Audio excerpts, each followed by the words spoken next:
નમસ્કાર મિત્રો, સ્વાગત છે તમારું અમારા એક નવા વિડીયોમાં. મિત્રો આજે આપણે બનાવવાના છે ઉનાળાનું સ્પેશિયલ અને મારા નીલનું ફેવરેટ કાચી કેરીનો બાફલો. તો ચાલો મિત્રો આપણે ફટાફટ તેને બનાવવાની શરૂઆત કરીએ. તો સૌપ્રથમ તેની સામગ્રી જોઈ લઈશું.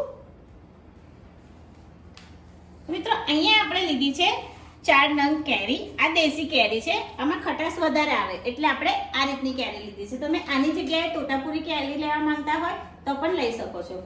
અહીંયા આગળ આપણે લીધી છે 1 વાડકી ખાંડ. અમે અહીંયા ખાંડનો યુઝ કરે છે. તમને ખાંડની જગ્યાએ ગોળ લેવો હોય તો તમે ગોળનો યુઝ પણ કરી શકો છો. ડાયાબિટીસ અથવા કંઈક પ્રોબ્લેમ હોય ખાંડથી તો તમે ગોળનો યુઝ કરી શકો છો. આપણે શેકેલા જીરીનો પાવડર લીધો છે. અહીંયા આપણે 2 ચમચી જેટલો લીધો છે, પણ આપણે યુઝ પ્રમાણે લેવાનો છે. મરી પાવડર લીધો છે આપણે અને સંચર પાવડર. ચાલો એને ફટાફટ બનાવવાની શરૂઆત કરીએ. તો સૌપ્રથમ આપણે કેરીને છોલી લઈશું અને એના નાના નાના ટુકડા કરી લઈશું.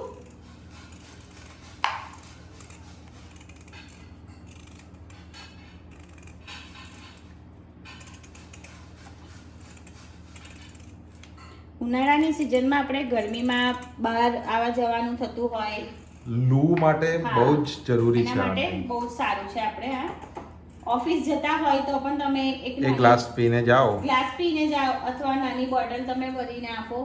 હા, એ બી. હા, તો પાણીની જગ્યાએ આ રીતનો બાફલો પી લેશે તો સારું રહેશે. મિત્રો આમ આપણે જે સામગ્રી બતાવી એ ઉપરાંત પણ તમારે પેલું વરિયાળીનો પાવડર છે અથવા ફુદીનો છે, હા, એ રીતનું તમારે નાખવું હોય તો તમે નાખી શકો છો. અમારા નીલને ફુદીનો નથી પસંદ, વરિયાળી નથી પસંદ એટલે આપણે એનો યુઝ નથી કર્યો. જો તમને એ પસંદ હોય તો તમે વરિયાળીનો પાવડર છે, ફુદીનો છે, એ પણ તમે અંદર એડ કરી શકો છો. ફુદીનો હોય તો એને કેવી રીતે નાખવાનો? પીસી લેવાનો. હા, પીસીને એનો રસ હોય ને આપણે એને યુઝમાં લઈ લઈએ. આપણે આ રીતના નાના નાના ટુકડા કરી લેવાના છે. ઓકે. મિત્રો આ કેરી આપણે આ જ રીતે તપેલીમાં જ બાફવાના છે. ઓકે. ઘણા લોકો કુકરમાં વિસલ બોલાવી લે છે, અચ્છા. પણ મને એ નથી પસંદ.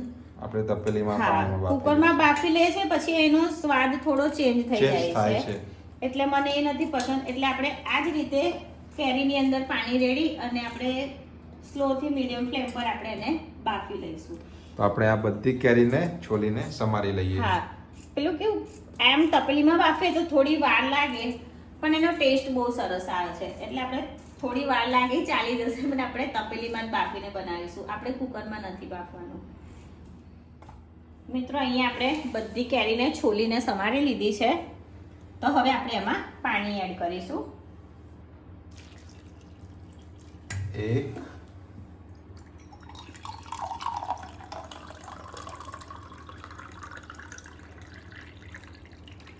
2 અહીંયા આપણે 2 ગ્લાસ પાણી લીધું છે. ઓકે. ગેસ ચાલુ હવે આપણે કરીશું. એને ગેસ ચાલુ કરી દઈશું.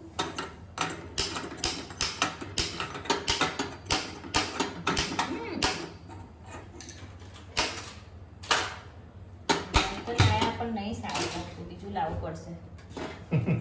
હવે આપણે એને ગેસ ઉપર મૂકી દઈશું તપેલીને. આપણે અહીંયા 2 ગ્લાસ પાણી લીધું છે. હવે આપણે એને હમણાં ફાસ્ટ ગેસ છે, પાણી ગરમ થાય એટલે આપણે મીડિયમ ફ્લેમ કરી દેવાની છે. ઓકે. ત્યારબાદ પાણી ઓછું થાય તો આપણે ચમચી વડે કેરીને જોઈ લેવાની. કેરી કાચી હોય તો બીજું પાણી ઉમેરી એડ આપવાનું. કરવાનું. બફાઈ જાય તો આપણે ઉમેરવાની નથી જરૂર. ઓકે. હવે આપણે એને ફાસ્ટ ફ્લેમ પર ઉકળવા દઈએ, ત્યાર પછી આપણે મીડિયમ ફ્લેમ કરી દઈશું. ઓકે. મિત્રો અહીંયા આપણું પાણી ઉકળવા લાગ્યું છે તો હવે આપણે એને મીડિયમ ફ્લેમ કરી દઈશું.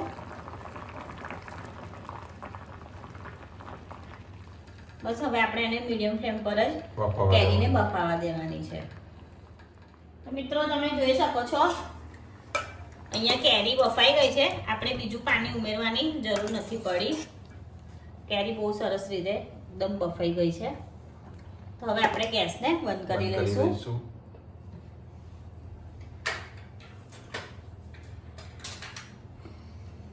તપેલી આપણે નીચે ઉતારી લઈશું. હવે આપણે આને થોડું ઠંડુ થવા દેવાનું છે. ત્યાર પછી આપણે એને મિક્સરમાં પીસી લઈશું. ઓકે. અને મિક્સરમાં પણ પીસાય અને બ્લેન્ડરથી પણ પીસાય. બ્લેન્ડરથી પીસીએ ને તો થોડું કણી કણી જેવું રહે છે. અચ્છા. એટલે અમારા નીલને મોઢામાં આવે ને એ નથી ગમતું, એટલે આપણે મિક્સરમાં પીસીશું. તો મિક્સરમાં કેવું એકદમ લીસું પીસાઈ જશે, સરબત જેવું. નીલને બધું સ્વાદિષ્ટ ચડાકેદાર જોઈએ. એટલે આપણે એને થોડું ઠંડુ કરી લઈએ, પછી મિક્સરમાં પીસી લઈશું. મિત્રો અહીંયા આપણું બફાયેલી કેરી ઠંડી થઈ ગઈ છે. તો હવે આપણે એને મિક્સર જારમાં લઈ લઈશું.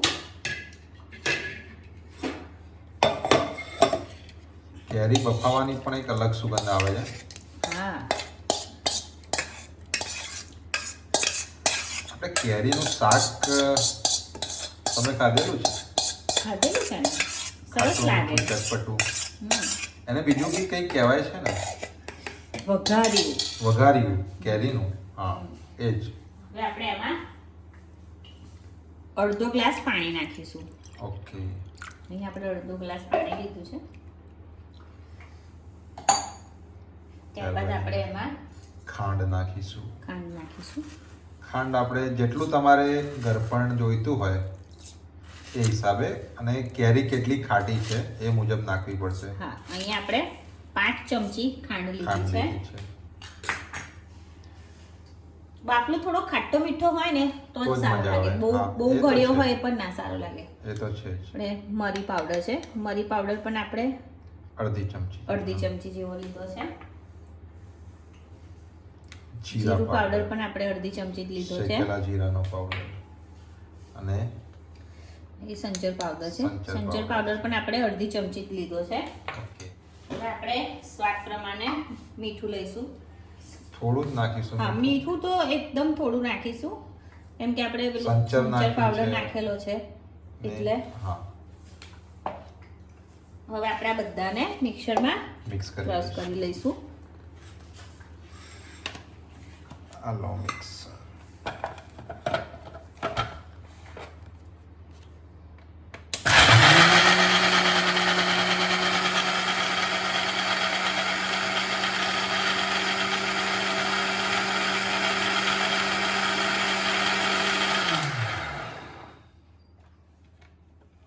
હવે આપણે એને ખોલીને જોઈ લઈશું.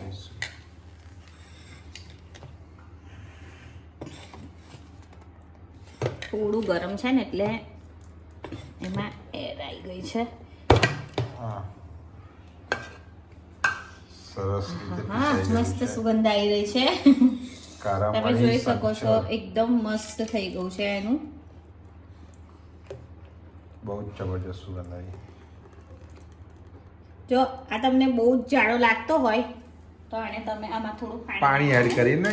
હા, એ તો છે જ. પાત્રો કરીને જો તમે સ્ટોરેજની કે તમે બોટલ ભરીને મૂકવાના હોય ફ્રીજમાં તો આ રીતનો જાડો જ બનાવવાનો. હા, પછી તમે તેમાં જ્યારે- પાણી લઈને પાણી મિક્સ જ્યારે પીવો કરીને. હોય ત્યારે આપણે ગ્લાસમાં બરફ થોડું આ અને હા. પાણી ઉમેરીને શરબત જેવું બનાવીને પી લેવાનું. લેવાનું.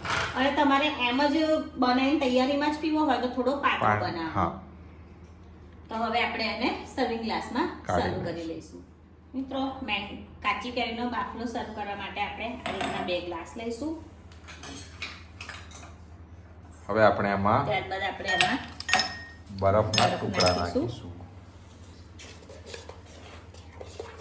હવે આપણે એમાં બાફલો એડ કરીશું.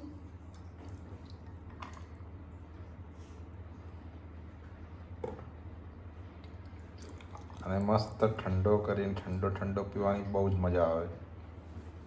ઠંડો હોય ફ્રીજમાં મૂકેલો તો બરફ નાખવાની નહીં જરૂર આપણે.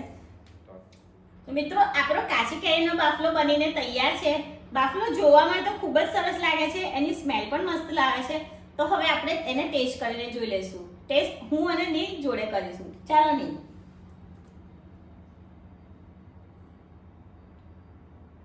કેવો થયો નીલ? મમ્મી બહુ જ મસ્ત થયો છે. ખરેખર હા તને ભાવ્યો? હા થેન્ક યુ. વેલકમ. તો મિત્રો મારા નીલને તો આ બાફલો ખૂબ જ ભાવ્યો છે. તો તમે પણ તમારા ઘરે આ જ રીતે બાફલો બનાવીને ટ્રાય કરજો. મિત્રો વિડીયો સારો લાગ્યો હોય તો લાઈક કરજો અને અમારી ચેનલને સબસ્ક્રાઇબ કરજો.